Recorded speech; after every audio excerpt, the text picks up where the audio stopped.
SNHell, a look back at Saturday Night Live with your hosts, Matt and Keith. Brought to you by Lion's Den Audio Theater. Like and subscribe to Lion's Den Audio Theater for more Lion's Den goodness. And here are your hosts, Keith and Matt. Saturday Night Live, Season 2, Episode 22, starring Buck Henry, originally aired on May 21st, 1977. Hello, everyone. It is the tail end of Season 2. My name is Keith. This is SNHell, and with me, as always, my good buddy Matt. Hello, Matt. Hey, Keith. Happy end of Season 2. Happy end of Season 2 to you as well. And with us tonight, one of our most prolific third chairs, it's our good buddy Mark. Hello, Mark. How's it going, guys?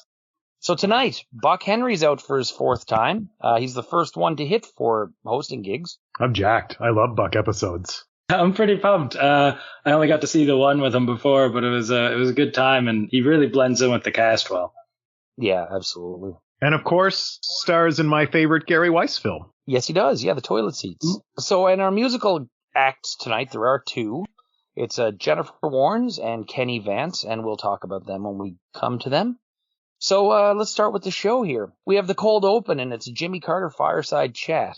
So what's going on here is Jimmy, Rosalind, and Lillian Carter are in the White House, and they're in gray jogging suits because they are pedaling a bike that powers the SNL broadcast. As one tires out, they switch up, and the broadcast starts to fade. It goes a little gray. Jimmy, played by Dan, of course, and Rosalind, played by Laraine. They wake up Miss Lily, who is played by Gilda, and get her to pedal the bike. She's unable to get on it quickly. As Jimmy and Rosalind try to continue, Lillian says she's getting faint. Jimmy finishes up his message to the audience as Lillian faints. The picture starts to die out, and then it cuts back to Lillian on the bike, and she says, live from New York. I thought this was okay. This was pretty good. I mean, if you're going to do your political stuff at the top, get it over with, this was all right. I thought it was pretty good. I like Dan Aykroyd's Carter. There's something about his smile that I find slightly unnerving. The way he just looks off into the distance with it. It's a borderline sociopathic. But I thought the sketch was pretty cute. I really loved their jogging suit. The added visual effect is nice. It was a little ambitious. Yeah, maybe I do think it was a little ambitious. I like when they try new things. And I thought Gilda was especially good. Yeah, I quite like this. You know, it's not going to set the world on fire or anything, but there was something very charming, like you said about it. The fact that they had their names on their jogging suits really cracked me up for a second. There's a weird creepiness for sure about that smile that is unsettling in a very comedic way. And yeah, the tech stuff was kind of neat to see them playing with that. So we go to the intro, and the audience is on fire for this. They're clapping along to the music. The only thing that was really notable here is that Don Pardo announces that Michael O'Donoghue will be joining us.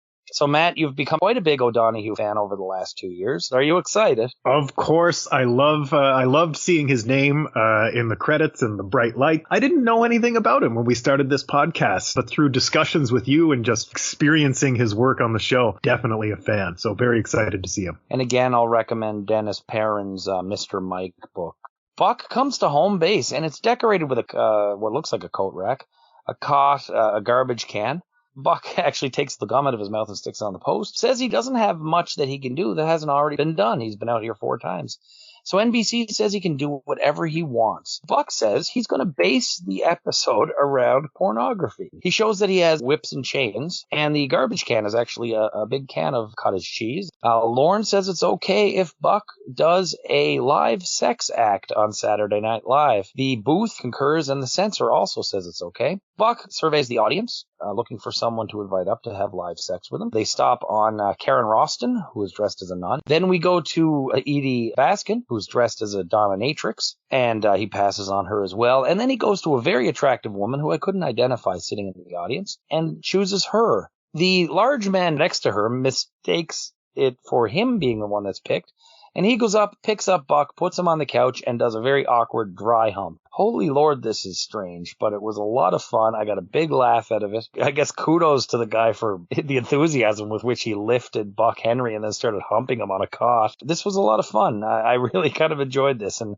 I can't see anyone but Buck Henry doing this sketch. Buck's look and like seeming sort of nerdy demeanor really sets it up well. It felt like for a second that he was maybe trying to play chicken with Lauren, like Lauren wasn't going to let him. I thought that's where the joke was going, but then when it took off, I laughed really hard at the nun, and like the dominatrix with the eye patch was good, and the bucket of cottage cheese was just so random that got me pretty good too, and it was a solid ending for what the whole joke was. So yeah, this was good. I have a few thoughts. First of all, I guess I'll lead with, I didn't like it as much as you guys, but it was okay. Buck Henry has such a natural charisma. He's obviously so comfortable out there on the stage just doing what he's doing. He's not even looking at cue cards that I can tell. He's just in it, and he's a natural. I kept thinking when he was like, oh yeah, we're going to do a live sex act on stage. Do you remember that time that Saturday Night Live tried to generate a host as some sort of robot man, and he was going to perform a sex act on stage where he was going to touch himself? And I was reminded of that joke. I mean, I thought it was okay. The cream cheese, or the cottage cheese rather, was a nice touch. It was fun. Our next sketch is Samurai Big Man on Campus, or Samurai B.M.O.C. It begins at an office in a university. Gilda comes in as the secretary and tells Garrett Morris, who's playing Jamal, an activist, a black activist student. Dean Rynham will be with him shortly. He's currently busy having a live sex act on stage. So there's a nice little tie into the monologue. Buck comes in late and says he was finishing his cottage cheese. And he and Garrett get into a little argument about the black students occupying the old administration building. Buck says he needs to see one more student who he cannot allow to graduate. Belushi comes in as the samurai, big man on campus, gives Buck an apple. Buck tells him he can't graduate. These two turn out to actually be frat brothers. They were members of the same fraternity. This was a bit much for me. The stuff with Garrett at the beginning kind of started down a road that they didn't follow up. Definitely a weak Buck samurai. Garrett, he misses a cue, and I can't understand him. I don't think Garrett is with it in this sketch. I don't know. He just didn't seem with it. He was checked out or not paying attention or something. I agree that this was a pretty weaker entry. I really liked the M on his kimono. I thought that was a wonderful touch.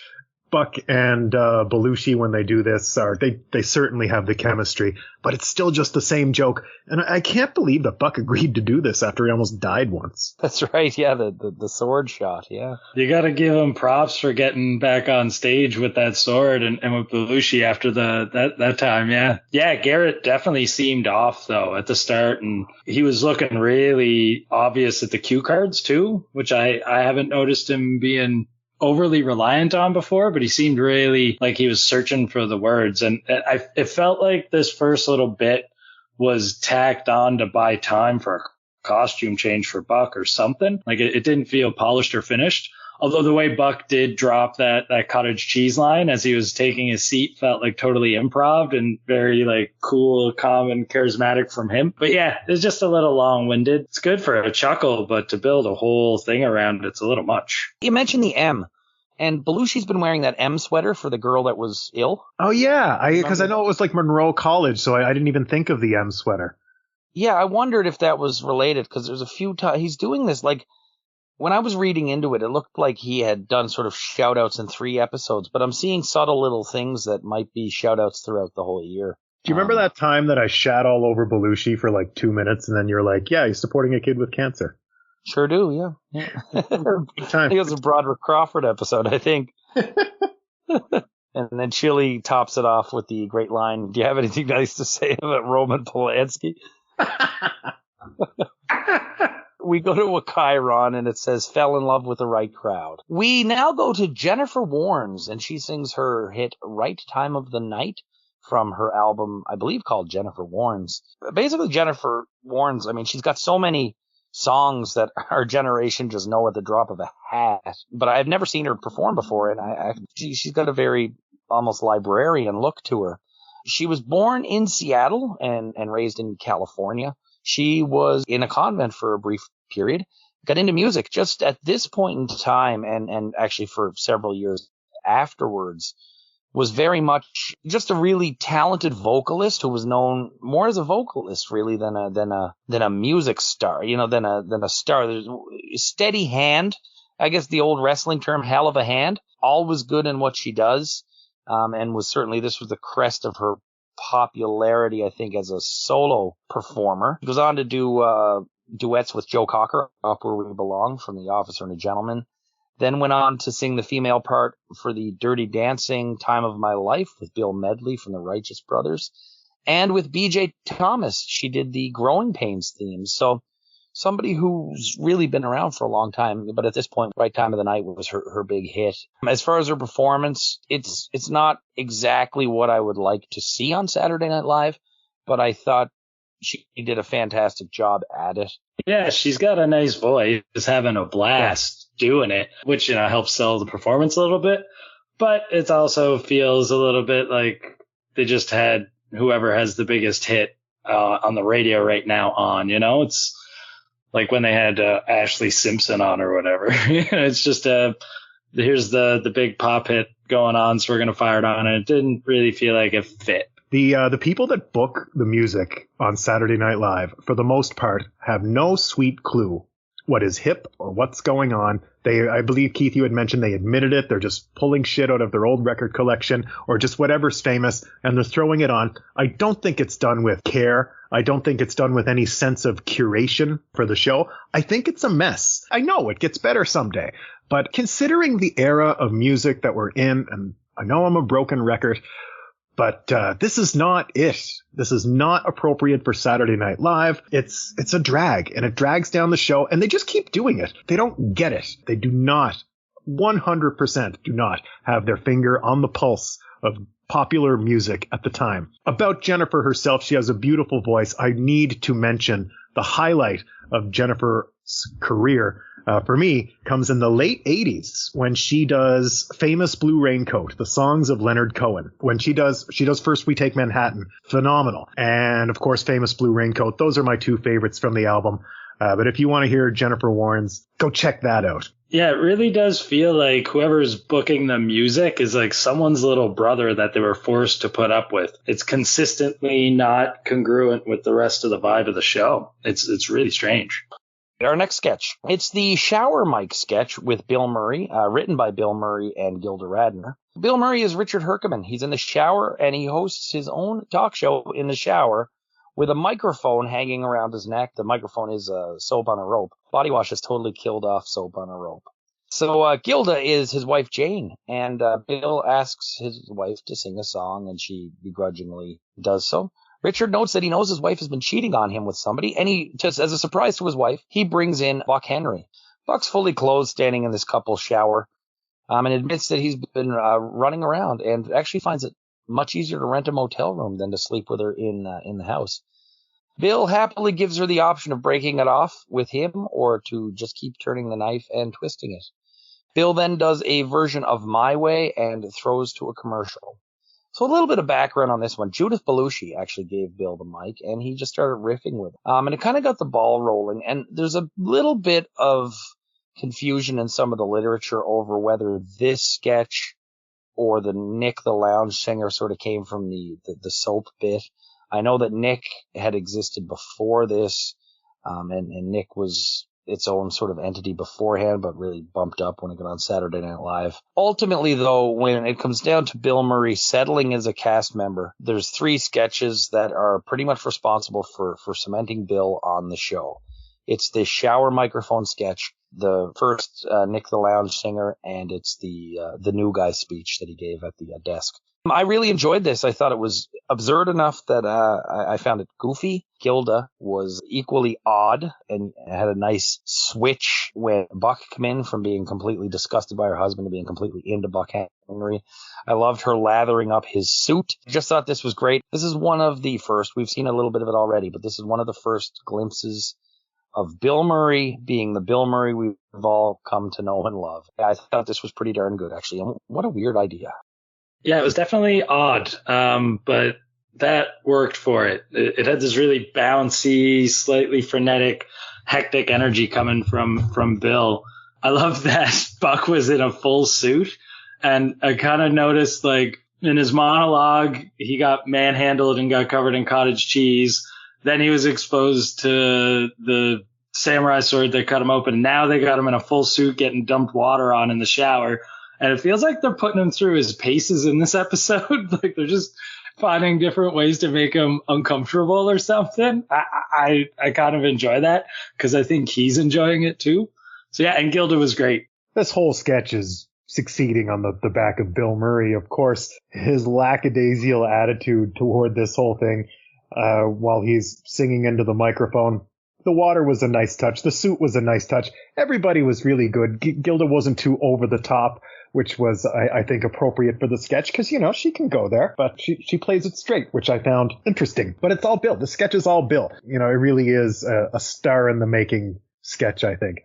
We now go to the return of the Coneheads. So Jane, as Primat, answers the door to a still wet Buck Henry carrying a large metal pyramid with some hieroglyphs on it. He's an Air Force agent who found the pyramid after it fell from the sky. And Beldar Conehead's name and address is on the side. So Beldar tries to bribe Buck. They say it's a postcard from Remulac in France. Buck says he's been to France. He doesn't know Remulac, and he doesn't think the Coneheads are from France. He's pretty sure they're actually members of the KKK. Dan then admits who they are, and Buck says he'd like to experience flying through space at large speeds. So the Coneheads throw him out of the house. Coneheads realize they have to go to New York and to try to get to Remulac from the Chrysler building. This cuts to some really funny pre-filmed bits of the Coneheads in a convertible, driving through New York City, going through the toll booths and getting gas and stuff, and getting reactions from actual New Yorkers watching them. We then see some sci-fi clips, some special effects, I suppose, of the Chrysler building taking off and flying through space.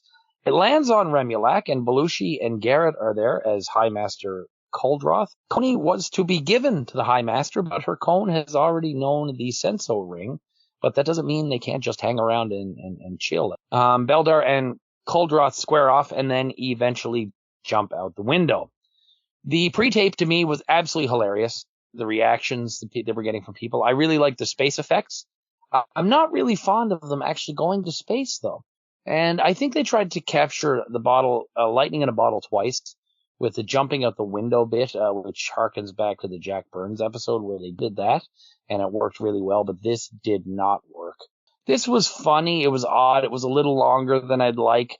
It's the end of the season. The Coneheads are a hit. I see why they did it. Yeah, it definitely felt a little long in the tooth, but there were some really good things in here, though.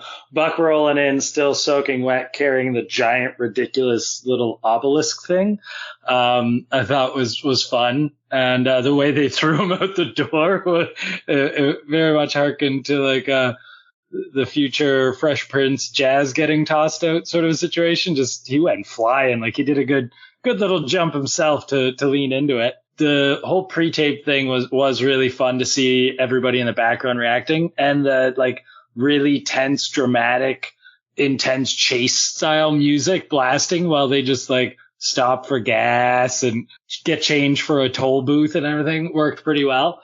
The bad special effects, that's totally up my alley. Like it was clearly really goofy the way they did the Chrysler building flying through space. When they get there, I mean, it was fine. The way Belushi and Aykroyd were bouncing around, cartoonish, getting ready for their Conehead fight was pretty neat. But yeah, the ending where they jumped out the window really felt like out of nowhere and not in a funny way, just like trying to be jarring, and it didn't really work for me.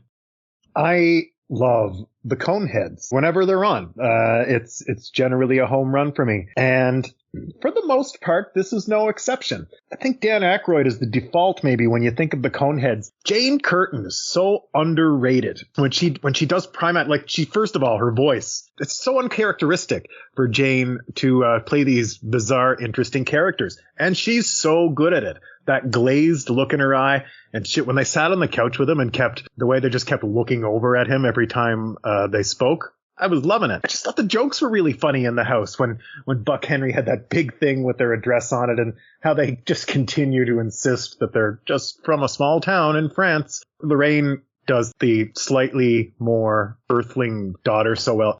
I thought it was good stuff. The Chrysler building taking off was fucking hilarious. Jane wearing the sunglasses in the convertible killed me. I place the blame for the failure of the second half of this sketch 100% at the feet of an unenthused Belushi.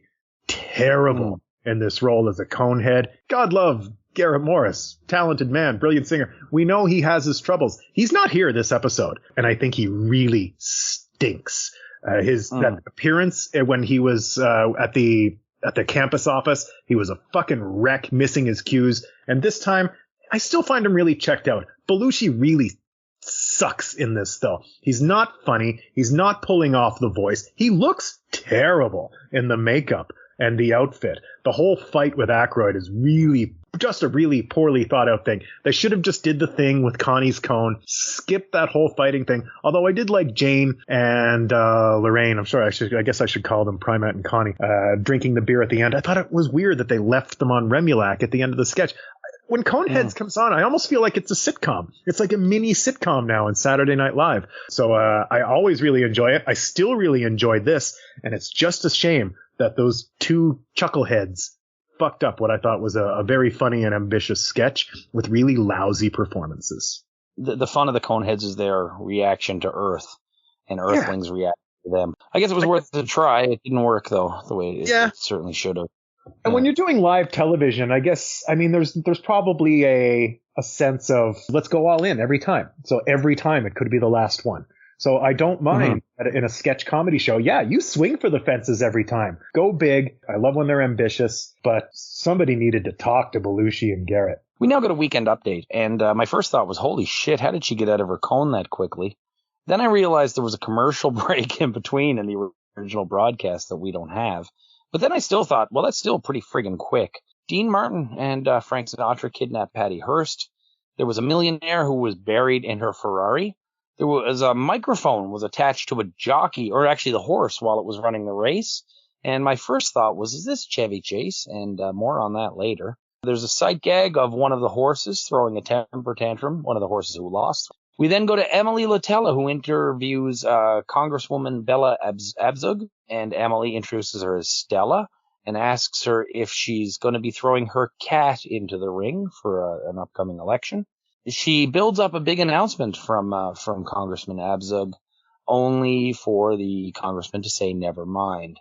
We go back to Jane at the desk, and Buck Henry comes out to present her with an award. Jane wonders who has won this before, and Buck says she's actually the first to win it.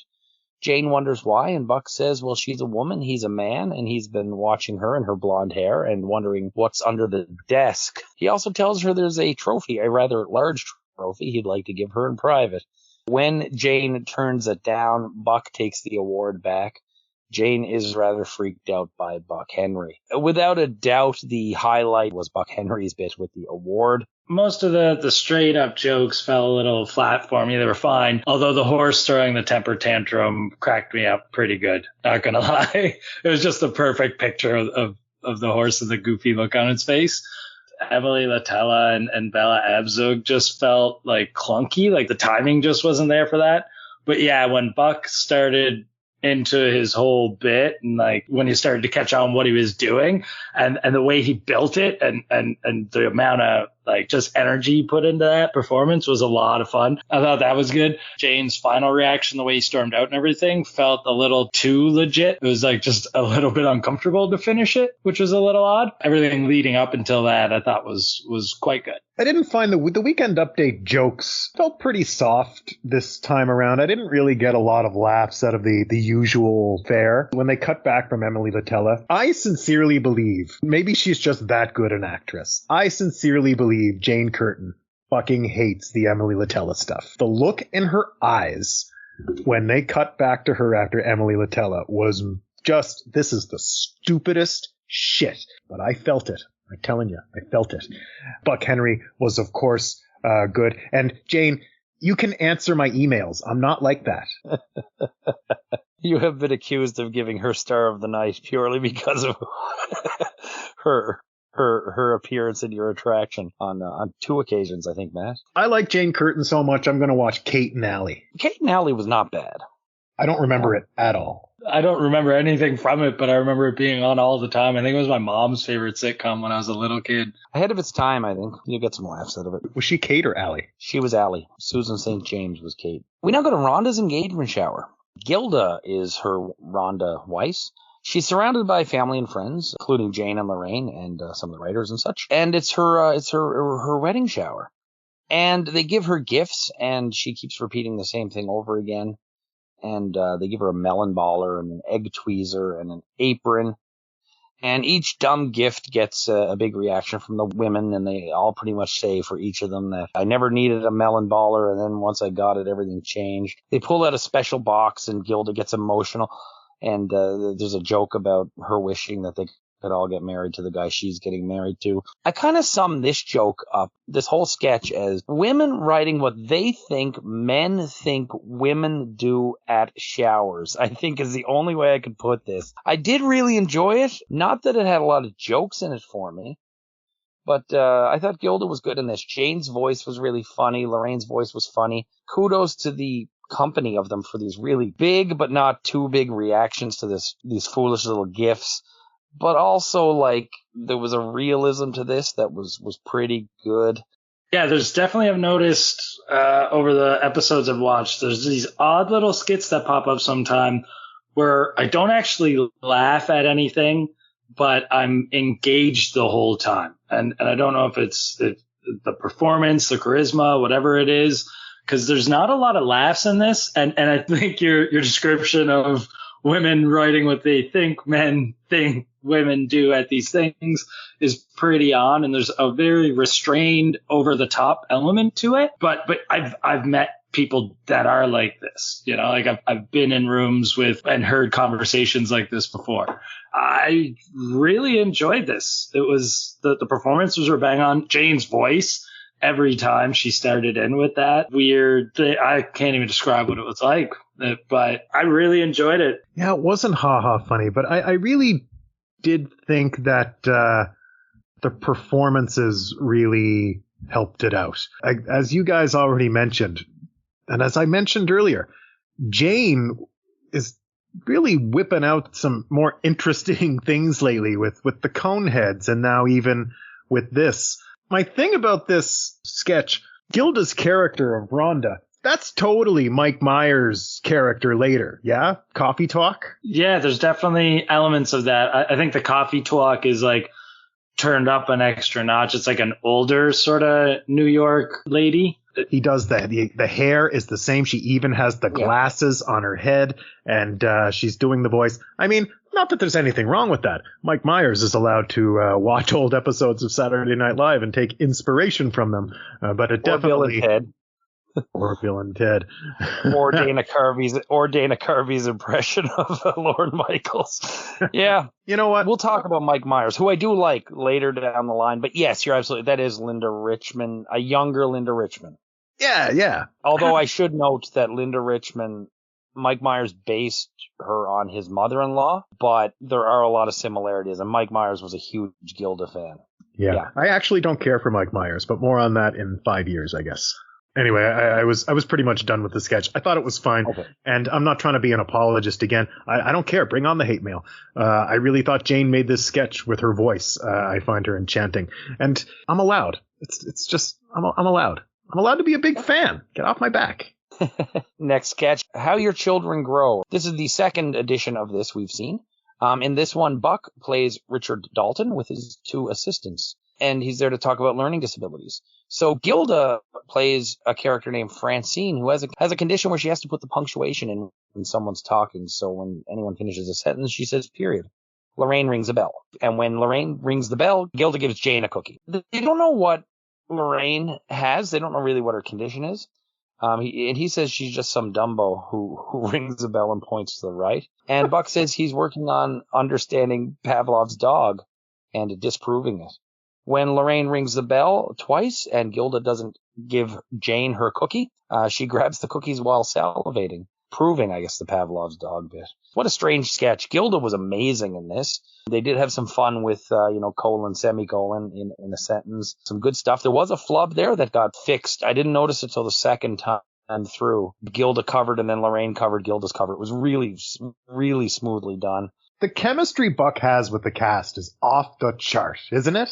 Like he's especially Jane. But yes, you're right. He's such a nat. Like he feels he could just be on the show. Like when he's there, he really just feels like he's part of the show. And that's really my favorite kind of host, I think, is when they just disappear into it with the rest of the cast. And he does it so well. Gilda was fantastic here. I didn't catch the slip up at all. I thought her facial expressions and timing were absolutely hilarious. And Jane is really good. Jane, I really liked her just hoeing down on those cookies while she was continuing to talk. Yeah, great sketch. I loved it. Absolutely love this.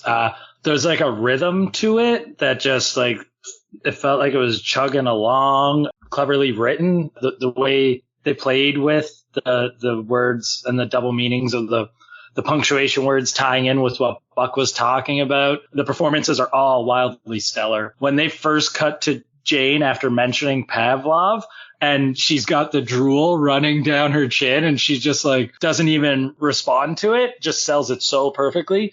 This felt like a David Ives play or something to me. The whole idea and the execution, this is well above just something that got thrown together in a week. I thought this was great. Do we know who wrote this, Keith? Yeah, I couldn't find it. This episode only had one writer credit. Although I should mention Zweibel would have written the Samurai. This is a guess, and the guess is Tom Schiller wrote this. It's entirely a guess based on other stuff people have written. Yeah, maybe. I mean, if Aykroyd was in it, I'd be inclined to think him, but this is another one where we got to see the three not ready for primetime women. This season, the women have been the backbone of the show in a lot of ways. So, but we'll talk about that next time we're together, I think. We go to a film now. Bill Wegman and Man Ray. Man Ray is a dog. And actually, we don't see Bill in this one at all. We've seen Man Ray a couple times, as Chili refers to him, the dog and the owner who were French kissing. Man Ray sleeps with an alarm clock next to him. When the alarm goes off, Man Ray does nothing. This was bad. I know there's a connection there between, I think, Bill Wegman and Gary Weiss were friendly, but no need of this. We know Man Ray can do a few things, but yeah, I didn't like it. The audience seemed to friggin' love it, but it wasn't for me. Put this dog to sleep. There's not much to it. Like it takes a little longer to get to the alarm going off than I think it needs to. You know, if they had cut to it a little quicker, maybe it wouldn't have overstayed its welcome so hard. I don't know. Maybe I'm missing something. But yeah, the audience seemed to dig it, so that's cool. Man Ray's been deceased for quite some time, too. I think he has been asleep for like 40 years now. We now go to Kenny Vance, performing. The Performer, actually, is the name of the song. He's still working today. He's like almost 80. Founding member of Jay and the Americans. I think he worked with Steely Dan as well. So yeah, this song, it's interesting. It's got an interesting sound to it. It didn't really work well for me until about the last 15, 30 seconds or so, which I really enjoyed and kind of wish there was more of that. But yeah, Kenny Vance will go on to be the musical director for Saturday Night Live for about half a year in 80-81. Yeah, I kind of liked it. It had some good energy. It was kind of fun. It was not something I'm going to, go pick up the album for. It definitely fit better than our previous performance. I mean, I don't have anything additional to say about the quality of the music on this episode. I will say that I don't like when there's different musical performers on an episode. I like when they figure out, let's have one and let's have them do a couple. This did nothing for me. It was bland 70s AM nonsense. It feels weird when they have two different musical acts on the same show. And I also think it cheapens the contribution of the musical guest. Like, part of what's so cool about having one act go out there and do two things is that 9 times out of 10, the act goes out there and does very different things for performance 1 and performance 2. And they have the artistic license to do that. Instead of just going out there, this isn't fucking Top of the Pops. It's a variety show. I get it. Maybe they're going for variety, but not like this. Yeah. It's funny. I'm not as jarred by that as you are, Matt, or a lot of the third chairs have been. But I totally get that where you have the opportunity to go out, do your hit, and then go out and do something really different. Yeah, give me the B-side. Yeah, or something you'll never do ever again. Like certain bands do almost, standards in concerts. Our next sketch is Lucky Lindy, and in the weirdest bit of casting of the season, Buck Henry plays Charles Lindbergh, and Dan narrates. So Buck checks his watch. He's flying across the Atlantic, and he says he has 32 hours to go. He's in a cockpit, and the crew is likely out right outside tilting it and tipping it. I think this sketch was just like a stream of consciousness. To stay awake, Lindbergh, he talks to himself, he sings to himself. He has a thermos of hot tea with him. He drinks his tea, and then he pees in the thermos. He gets lonely, and he makes one of them sort of Senior Wenceslas faces on his hands. Pretends she's a stewardess and puts on a movie at one point. He reads from Spicy Stories. There's a reference to masturbating, which Dan says, as the narrator says, the plane got jerked off course, and everybody laughs. He does this thing where he keeps opening the window to see if he's close to the inky deeps of the North Atlantic when he gets hit with the water. The third time he checks, it's the land shark. The land shark tells Lindbergh that he's made it to Paris. The only thing that really worked for me, the only things, I guess, were the fact it was Buck Henry doing all this weird stuff. Anyone else doing this exact same sketch would have fallen flat with me. And the land shark being there. I was kind of wondering if or how they were going to get Buck to be eaten by the land shark and sucked through these small windows. But they didn't go that way with it. I quite enjoyed it. I mean, I think you're totally right that anybody else is not pulling this off. This is Buck Henry's main bag. Being weird, being a little raunchy. Biggest laugh I got was when the land shark was doing its mumbling, trying to, candygram or whatever, and it said amphetamines, and Buck perked right up. I burst on that one. The jerk off joke with the spicy magazine too. It's lowbrow, but I liked it. I don't know. And the water in the face, I was saying earlier, it just seems like they were trying to mess with Buck as much as possible this episode.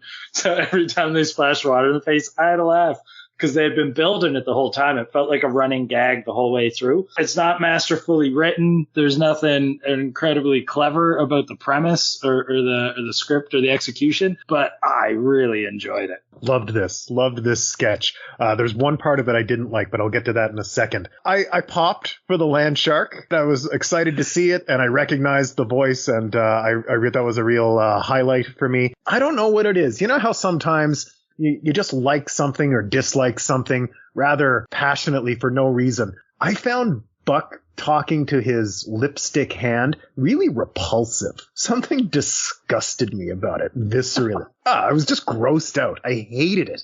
And it was part of the weirdness, and there weren't really, I didn't like the jokes with the hand per se, but yeah, just seeing that pink smear on his fist, I thought it was really yucky. So we now go to a Chiron, and this person worships false TV idols. We then have another musical performance, and it's Howard Shore and the SNL band doing a song Shore wrote called Departure Lounge. I like a lot of the SNL band's stuff that they get to do. This was not one of their better bits, but it's great to see the band getting this sort of spot in their own limelight at the end of the season. I like the idea of the band getting to do more stuff on their own, but I don't know. It felt like it was soaked in its own time, maybe too much. This was very powerfully 70s. This is the kind of thing that would be in a movie now that was parodying the 70s. Geez, you thought I didn't like two different musical guests. This is completely uninteresting. What was really interesting is that Chris Parnell is a time traveler. You go back and look at that sax player in the brown leather jacket, and you think about Chris Parnell, and you will see it. That man is Chris Parnell. If you want music like this that's interesting, may I recommend Frank Zappa's Roxy and Elsewhere from 1974, predating this tepid, uninspired music by a few years. I thought you were going to say, if you want music like this, go sit in an elevator. So we now go to Michael O'Donoghue. He wonders what it would be like if someone took hundreds of pairs of steel needles and plunge them into the eyes of members of the Mormon Tabernacle Choir. And the curtain behind him opens up to reveal basically the cast and a huge chunk of the crew and the band as Mormon Tabernacle Choir. And they do the screaming and the grabbing their eyes and the writhing on the floor. Really nice to see a lot of the people on the cast and crew, well, not so much the cast, but the crew getting out there on camera, and I really enjoyed just the absolute chaos of probably about 25 people, grown adults, just screaming and writhing on the floor. I thought it was really funny. Yeah, I like the way he sandbagged the intro a little bit. Like, it seemed really long-winded for what the joke ended up being, but in a good way. Like, the timing was perfect. Like, he dragged it out just enough so that when it hit extra hard. And yeah, just utter chaos. And yeah, this was great. Really dig this Michael O'Donoghue guy. Perfect sketch to end not only the episode, but the season. It was weird and chaotic. I thought the misdirection was really clever. But even though you still kind of feel like you know where it's going, but yeah, he makes you believe for that split second, like any good performer. Strange man. I was really into it. I loved the chaos. I like Michael O'Donoghue. Perfect ending to the season. And the good nights is the whole cast, band members, some crew folk, cast and crew and writers all out for their goodbyes. Yeah, it was fun to see Chevy. That was nice. Yeah, the whole atmosphere after that big chaotic joke that everyone was a part of too, there just felt like an extra level of like camaraderie. Like maybe there was ups and downs through the season, but they're all happy to be there right then and there to see it all. So let's do the wrap up here. The host, Buck Henry. No sense going down the talking about his strengths and weaknesses so much because this is number 4 for Buck. Thought he was extra strong and extra prolific tonight. Though I don't think we had the highlights like Talkback or the Toilet Seat or Irvington, New York. This may have been his most solid episode, top to bottom. Really enjoyed Buck tonight. Oh yeah, felt like he belonged there, like he's part of the furniture, like he's there every episode, and he was on too. He's not like in a lazy way. He seemed so in his element, like he was just pumped to be there, having fun with it himself, getting to be weird, getting to take stuff to weird places, getting a little extra attention from the ladies, which he clearly really enjoyed. He crushed it. This might be like top to bottom the best hosting job I've seen anyone do in any of the episodes I've watched. Great host, seamless integration with the cast. I mean, there's a reason they keep inviting him back. He's just so down for whatever. Great performer, great charisma, so comfortable. Always love a Buck episode, and this was no exception. So the music, Jennifer Warnes, Kenny Vance, and I guess Howard Shore in the SNL band as well. There's talent out the wazoo there, all three. Yet despite that, there was nothing memorable here. Not that I hated anything, but I can't say much more than flat. Yeah, it was milquetoast. If you put these 3 songs together and that was the soundtrack on the radio to my drive to school in the morning when I was a kid, that would be fine. But for, the one of the biggest, most cutting edge TV shows in America at the time, come on, man. This 3 strikes against whoever's putting this music program together. Like, I'm not saying they don't know what they're doing with the music, but they don't a little bit. It's not considered. It's just like, here's some shit we like. And I really just do think it's booked poorly. It's curated poorly. The fact that there's 3 separate musical performances from 3 separate acts in an evening, that should tell you something unto itself. But do check out Roxy and Elsewhere by Frank Zappa. It was the worst sketch of the night. That samurai sketch for me did not work. Belushi was around tonight. I really hated him as the Conehead, but this was just same old shtick for me. The jokes weren't funny enough. It was way too long. That Garrett bit was a train wreck. And, not even Buck's charisma could make me enjoy this. It was a drag. I'm with you. Way too long. Already too long skit with all the samurai stuff. And then they tack on that other bit at the start. And it just went nowhere and was poorly executed. For what the samurai thing is, there's really just one joke. And they're just dragging it and trying to use every angle on it they can find, and it doesn't work for me to begin with that well. So too much of nothing. All 3 of us are on the same page there, and I gotta say that this was the only thing really that was there. Like, there was nothing even close, and this wasn't hideous. Like usually when there's an obvious front runner for worst sketch, it's because it sucks really bad.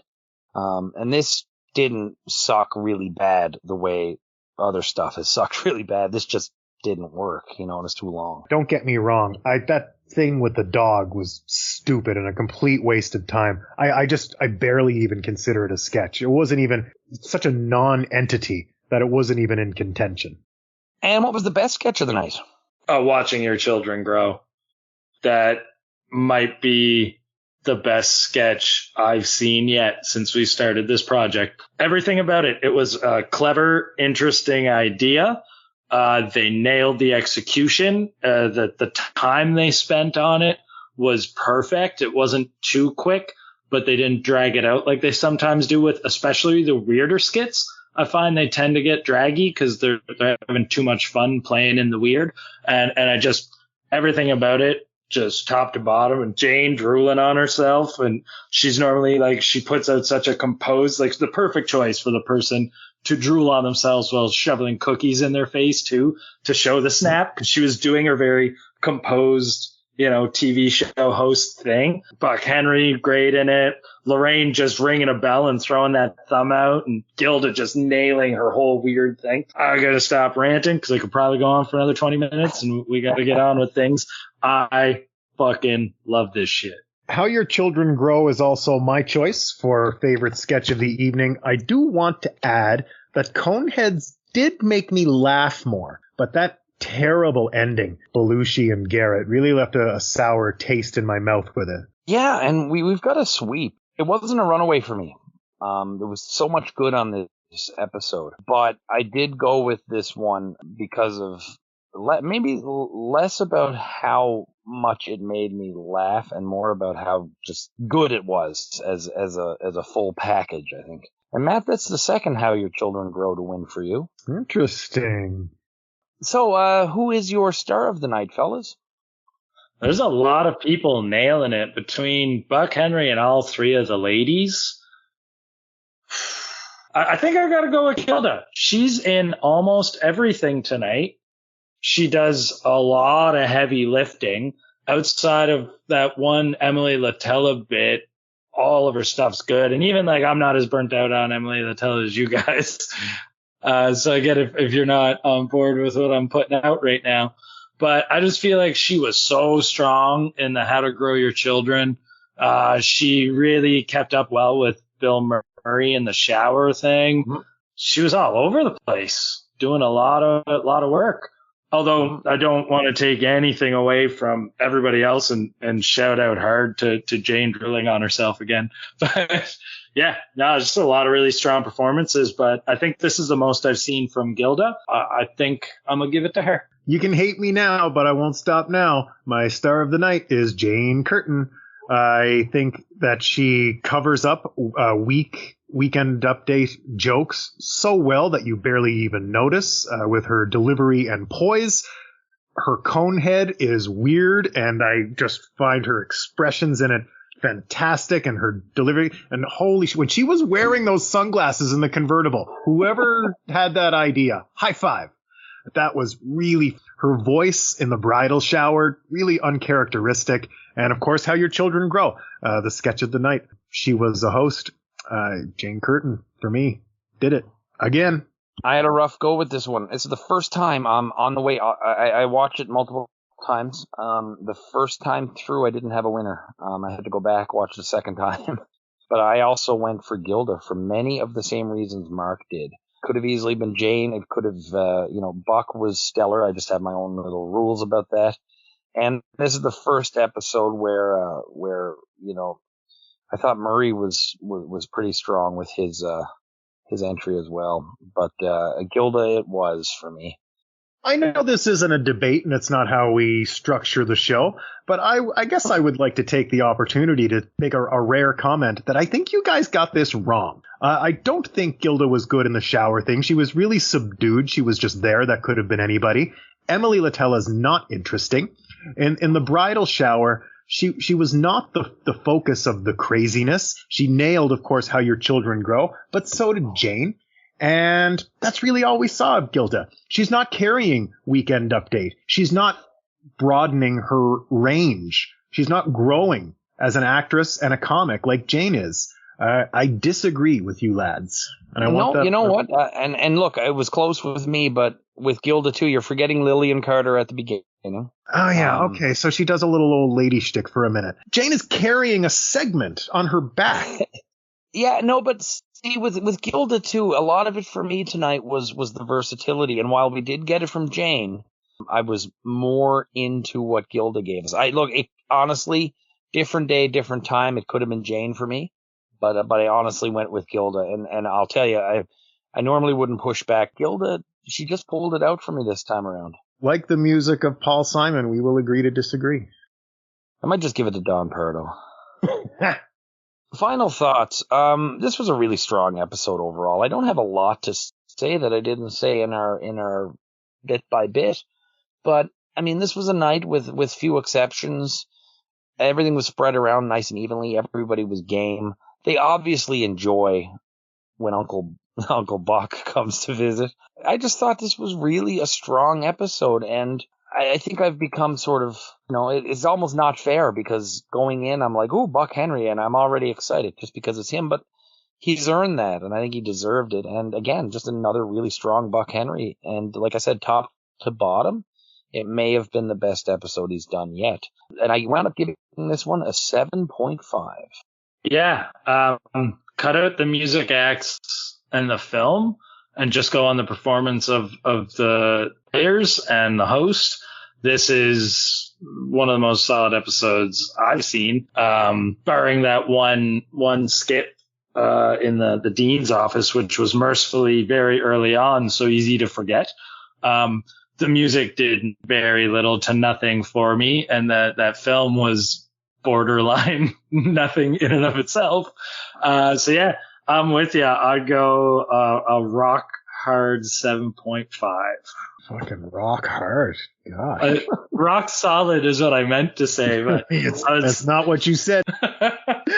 I gave this a 7, so we're all pretty close to the same page. I was tempted to really let the music drag it down for me, but there was too much work from the host and the cast and Jane's star of the night performance, and I brushed aside the dog and I chastised the music appropriately, I think. I'm tempted to go 6.5, but I'm not gonna. They worked too hard. They earned that 7. So with my 7.5, Matt's 7, and Mark's 7.5, we wind up with a 7.3, and the Internet Movie Database gave it a 7.3, which makes it the first time we've actually tied the Internet Movie Database. Bam! So it's nice to know that everyone in the world is on the same page about this Buck Henry episode. Wow. Yeah. Buck Henry bringing the people together 45 years ago.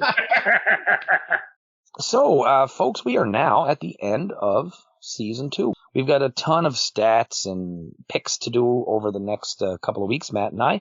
First off, want to thank folks who came and listened, the thousands. It's been a year of growth for us. It's been a lot of fun. Dude, we just did 2 seasons. High five. We did it, buddy. High fives. Yeah.